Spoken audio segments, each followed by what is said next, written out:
So sort of pleased about the sort of reception yesterday at the presentation, and everybody throughout the entire sort of time that I was there seemed to be very galvanised by the presentations as a whole. And I think that there was such a lot of information and knowledge that sort of got sort of transmitted across the sort of room by the various presenters, and you could feel in terms of all the feedback that was coming through the interest that there actually was from the members of Parliament, from the civic society, from all the various other stakeholders that were coming here, not just from within Mozambique but from within the PALOP region.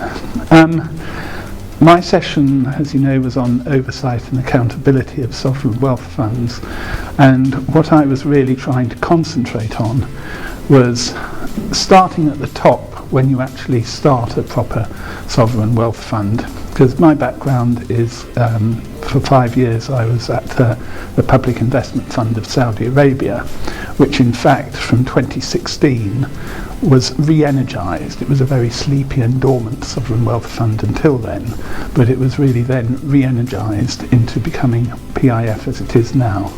And I think there are lots of points that people can take from the experience of PIF.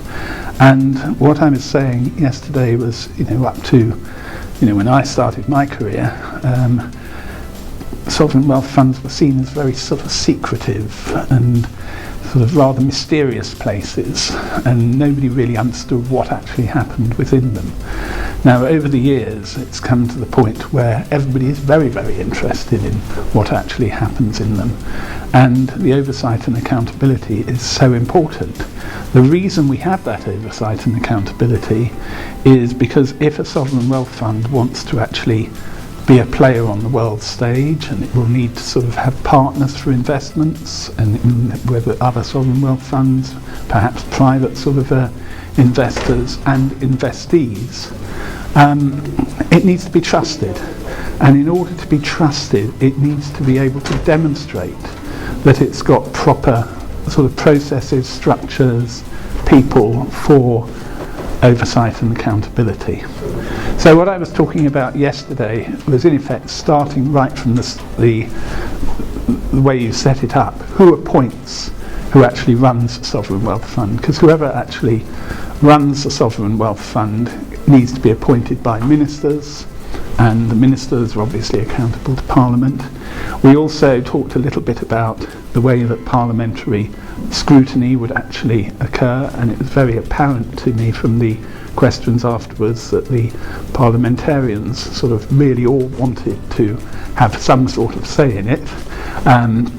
My sort of response, I think, there was, well, we need to be a little bit careful about everybody coming to the party in that respect, because actually it's when you actually have people who have the right sort of skills, expertise, finance background, etc. It's those sort of people who really can contribute a little bit more to that. I heard what the sort of civic society representative had to say, and I think that is very important, and there needs to be some sort of way to ensure that their input and contribution is seen into what a sovereign wealth fund does. But my presentation, going back to that, about how the appointment process works in terms of getting the right sort of board in place. I put up some structures, how the sovereign wealth fund might look in terms of its various executive functions, its various committee functions, its various governance functions, and all that's pretty standard. I talked a little bit about the three most important policies of a sovereign wealth fund, which are the investment policy statement, i.e. what's its strategic sort of objectives, what can it invest in, what should it invest in, what shouldn't it invest in. You may not want your sovereign wealth fund to be investing in derivatives or cryptocurrencies or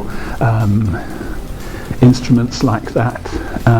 You've also got to worry about sort of where you sit on the sanctions sort of place, because some people may decide to sort of comply with US sanctions, some people may not decide to, and there's no, it's perfectly legitimate to have a view either way, but you need to decide what your view is. You can't really sort of approach these things on an ad hoc basis. almost diplomatic areas when you're sort of looking at investing overseas.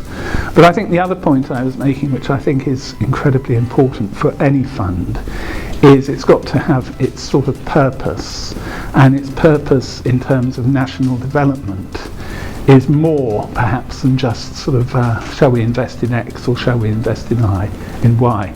The socio-economic development objectives that you can put in terms of working out how the governance works. So, for example, should you have sort of boxes that are ticked? So, for example, should your investments be designed so that it can help or be seen to help increase employment in the local nationals?